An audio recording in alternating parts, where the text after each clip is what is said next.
Today we are going to speak about inertia, right? What is inertia? Inertia, the nature of an object to remain in its existing state is called inertia. Suppose you are laying in a bed unable to wake up from the bed.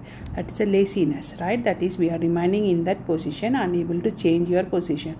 That's inertia. Laziness is inertia here. And there are one thing to be counted. If your mass is so less, you are acted upon by some external force, right, to wake you up.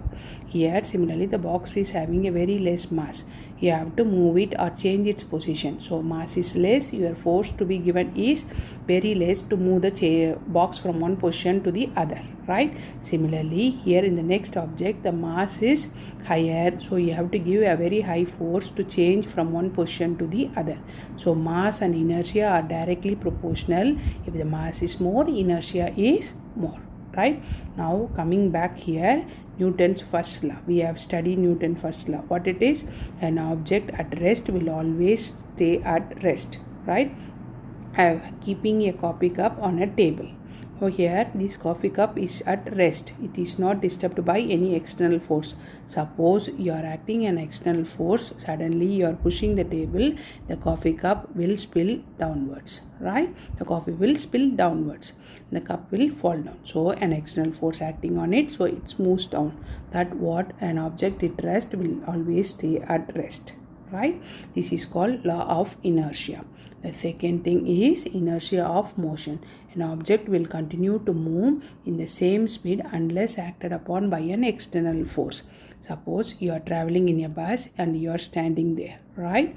Suppose the driver applies a brake suddenly, what will happen? Your lower part of the body will come to rest along with the bus, but your upper body is traveling in the motion.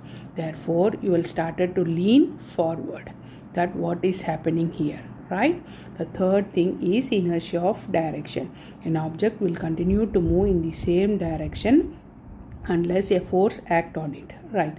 So same day you are traveling in the bus, you are standing here. The same example I am taking here, right? If the driver is turning in a corner with a very high speed, what will happen? You will start to lean towards the direction, right, with the same speed of the bus. That what is happening here. The object is being continued to move in the same direction with the same force acting on it, right? So it will be moving. One more example is the satellites revolving around the planet or the path, orbital path, right? It will be following the trajectory path due to inertia, so that it is able to rotate around the path. These are the examples of inertia. Thank you.